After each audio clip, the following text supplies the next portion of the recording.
hukum adalah panglima? Ataukah ketertiban hanyalah soal angka? Kalimat ini mungkin terdengar sederhana, namun peristiwa yang terjadi di Madiun pada 6 Februari tahun 2026 justru membuat pertanyaan tersebut terasa semakin relevan dan mendesak untuk direnungkan bersama. Apa yang terjadi bukan sekadar persoalan organisasi, bukan pula hanya konflik internal, melainkan cermin dari wajah penegakan hukum kita hari ini. Di atas kertas, negara telah berbicara melalui Surat Keputusan Menteri Hukum dan HAM tahun 2025, kepengurusan PSHT di bawah DRI Muhammad Taufik, MSC, telah memperoleh pengakuan legal secara administratif.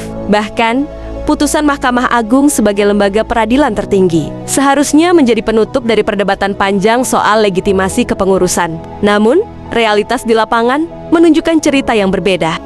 Di jantung kota Madiun, kita justru menyaksikan pengamanan yang sangat masif terhadap agenda yang secara legalitas masih dipertanyakan. Aparat dikerahkan, barikade dibangun, dan ketertiban dijaga sioliola negara sedang melindungi sesuatu yang sudah sepenuhnya sah. Di titik inilah publik mulai bertanya, jika hukum sudah jelas, mengapa praktik di lapangan justru terasa ambigu? Pertanyaan ini penting, bukan untuk menyudutkan siapapun, melainkan untuk menjaga marwah hukum itu sendiri. Sebab hukum tidak hanya hidup di dalam dokumen, tetapi juga harus hadir secara nyata dalam tindakan dan kebijakan.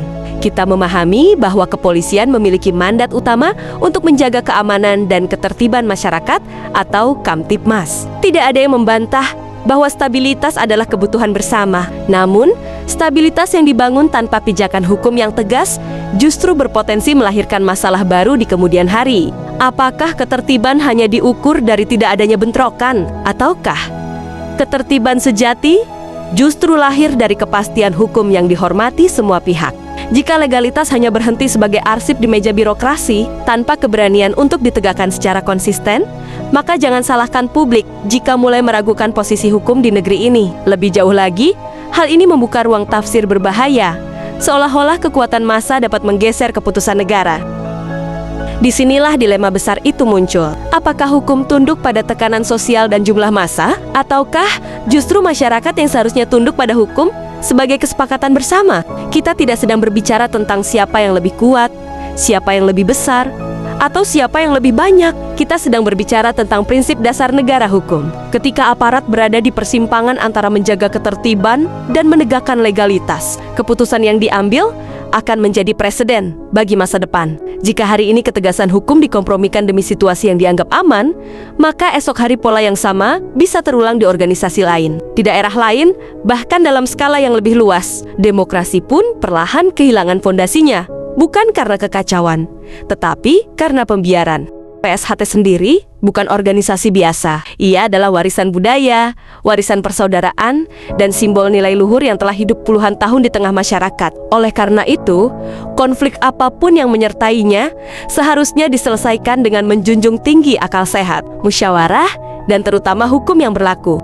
Menjaga persaudaraan tidak berarti mengaburkan kebenaran. Sebaliknya, persaudaraan justru akan semakin kuat ketika dibangun di atas kejujuran dan kepastian hukum. Menghindari konflik dengan mengorbankan prinsip hanya akan menunda persoalan, bukan menyelesaikannya. Kita tidak menginginkan perpecahan, kita juga tidak menginginkan kegaduhan. Yang kita harapkan hanyalah satu hal yang sederhana namun fundamental: konsistensi. Konsistensi aparat dalam berdiri di atas konstitusi. Konsistensi negara dalam menghormati keputusan hukumnya sendiri. Karena ketika hukum diperlakukan setengah-setengah, kepercayaan publiklah yang menjadi taruhannya. Dan ketika kepercayaan itu runtuh, yang tersisa hanyalah kebingungan dan kekecewaan kolektif.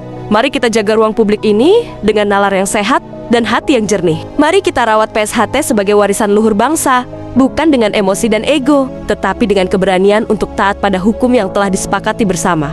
Sebab pada akhirnya, hukum bukanlah musuh persaudaraan. Hukum adalah fondasi agar persaudaraan itu dapat bertahan dengan bermartabat.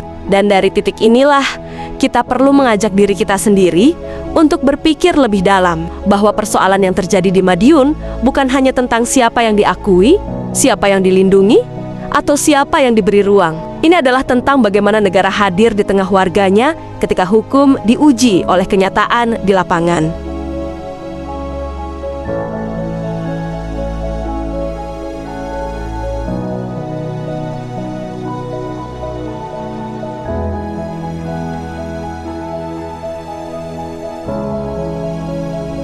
Aparat penegak hukum berada pada posisi yang sangat strategis. Setiap langkah, setiap keputusan, dan setiap sikap yang ditunjukkan akan direkam oleh ingatan publik. Hari ini mungkin terlihat sebagai keputusan teknis, tetapi di mata masyarakat, inilah potret keadilan yang sesungguhnya. Jika hukum ditegakkan secara tegas dan adil, masyarakat akan belajar untuk patuh. Namun, jika hukum tampak fleksibel tergantung situasi dan tekanan, maka jangan heran bila kepercayaan publik perlahan memudar. Dan ketika kepercayaan itu hilang, hukum tidak lagi dipandang sebagai pelindung, melainkan sekadar simbol tanpa daya.